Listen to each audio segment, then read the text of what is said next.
Hello guys, welcome back to channel. ரீசெண்டாக வந்து பார்த்தீங்கன்னா வெடப்புறாக்கெல்லாம் தனியாக ஒரு கேஜி செட் பண்ணேன். அதை பற்றி நம்ம போன வீடியோவில் பார்த்தோம்.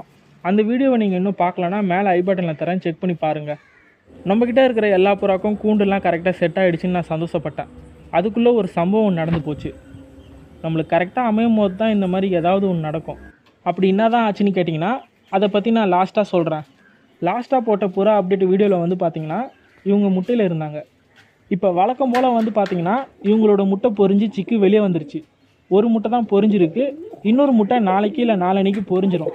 இவங்கள பற்றி சொல்லவே வேணாம், ஆல்ரெடி இவங்கள பற்றி உங்களுக்கு தெரியும்.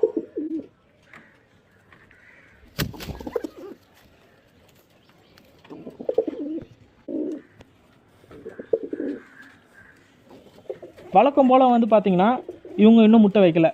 பேர் போட்டு 3 மாதம் ஆகிடுச்சு. நான் முன்னாடி சொன்ன மாதிரி இந்த ஃபீமேலை பிரிச்சுட்டு இந்த மேலுக்கு வேறு ஃபீமேலை வாங்கிட்டு வந்து பேர் போட வேண்டியதான்.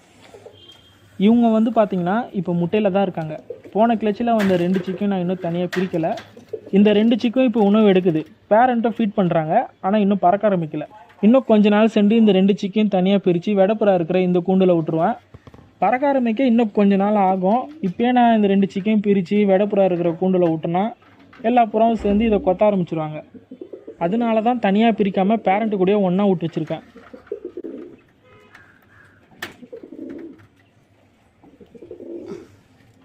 இவங்களோட ஒரு முட்டை வந்து பார்த்திங்கன்னா பொரிஞ்சு சிக்கி வெளியே வந்துருச்சு. நல்லா ஹெல்த்தியாக தான் இருக்குது. இன்னொரு முட்டை பொரியல, ஏன்னா கூழ் முட்டை கரு கூடாத முட்டை.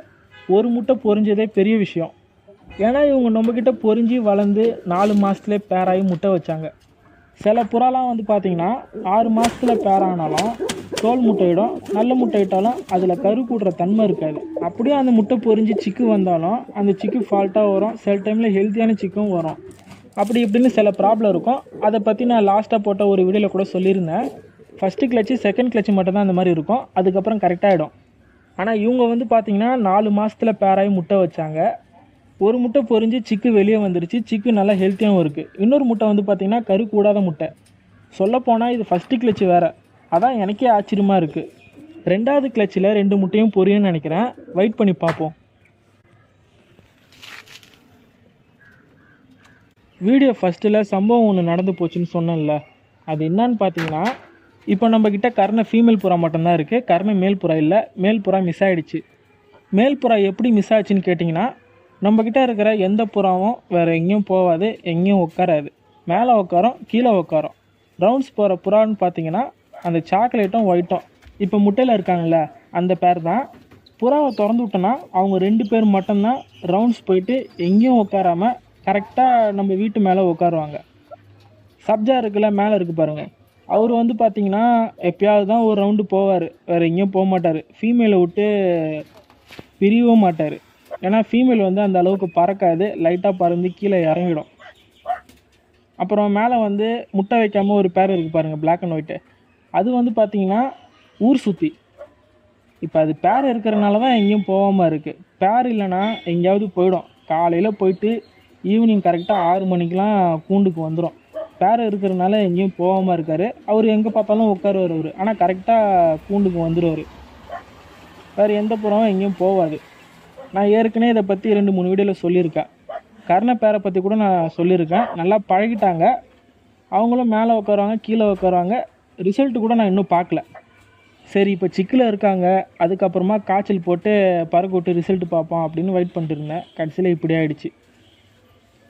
அன்றைக்கி புறாவெல்லாம் திறந்து விடும் போது ஃபீமேல் புறா ஒயிட் இருக்குல்ல, அது வந்து முட்டையில் இருந்துச்சு. மேல் புறா திறந்து விட்ட உடனே அவர் ரவுண்டு போவார். வழக்கம் போல் 2 பேருமே ரவுண்டு போவாங்க. ஃபீமேல் புறா முட்டையில் இருந்தனால அவர் ரவுண்டு போகும்போது கர்ண பேரும் கூட ரவுண்டு போனாங்க. சாக்லேட்டு மேல் புறா கூட கர்ண ஃபீமேல் வந்துருச்சு. ஆனால் கர்ண மேல் புறா வரல. கர்ண மேல் புறாவுக்கு வழி தெரியலையா, இல்லை ஏதாவது துரத்திட்டு போச்சா என்னன்னு தெரியல. ஏன்னா இது வரைக்கும் ரவுண்டு போனதில்லைல்ல.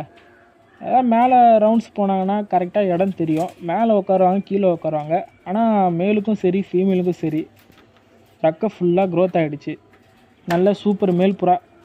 இன்னும் ரிசல்ட்டு கூட பார்க்கல. இப்போ ஃபீமேல் புறா மட்டும்தான் 2 சிக்குக்கும் ஃபீட் பண்ணிட்டு இருக்குது. நானும் அப்பப்போ ஹேண்ட் ஃபீடிங் பண்ணிகிட்டு இருக்கேன். ரொம்ப சின்னதாக இருக்கும் போது மேல் புறா மிஸ் ஆகிருந்துச்சுன்னா கொஞ்சம் கஷ்டம். சிக்கெல்லாம் ஓரளவு சைஸ் ஆனதுக்கப்புறம் தான் மேல் புறா மிஸ் ஆகிருக்கு. அது ஒன்றும் பிரச்சனை இல்லை. புறா வளர்த்தாலே இந்த மாதிரி புறா மிஸ் ஆகுறது சகஜம், அது ஒன்றும் பண்ண முடியாது. கரெக்டாக எல்லாம் அமையும் போது தான் இந்த மாதிரி நடக்கும் போல். கர்ண சிக்கு வெளியே வந்து பறக்க ஆரம்பிச்சிருச்சுன்னா கர்ண ஃபீமேல் புறாவுக்கு வேறு மேல் புறாவை வாங்கிட்டு வந்து பேர் போட வேண்டியது தான். இந்த 2 சிக்கில் ஒரு சிக்கு வந்து பார்த்திங்கன்னா பார்க்குறதுக்கு மேல் புறா மாதிரி இருக்குது. என்னன்னு தெரியல, வளர்ந்தாதான் தெரியும், பார்ப்போம். மேல் புறா மாதிரி இருந்துச்சுன்னா நல்லாயிருக்கும். சாண்டில் கலரை சிக்கை பார்க்கும்போது தான் மேல் புறா மாதிரி இருக்குது, பார்ப்போம். நானும் இந்த 2 கர்ண சிக்கை அப்பப்போ கேர் பண்ணிட்டு தான் இருக்கேன். புறாக்கு என்ன ஃபுட்டு கொடுக்குறீங்க, புறாக்கு என்ன சைஸ் கேஜி கொடுக்குறீங்க அப்படின்னு நிறைய பேர் கமெண்ட்டில் கேட்குறீங்க. இதை பற்றி நான் தனித்தனியாக வீடியோ போடுறேன், அது வரைக்கும் வெயிட் பண்ணுங்கள்.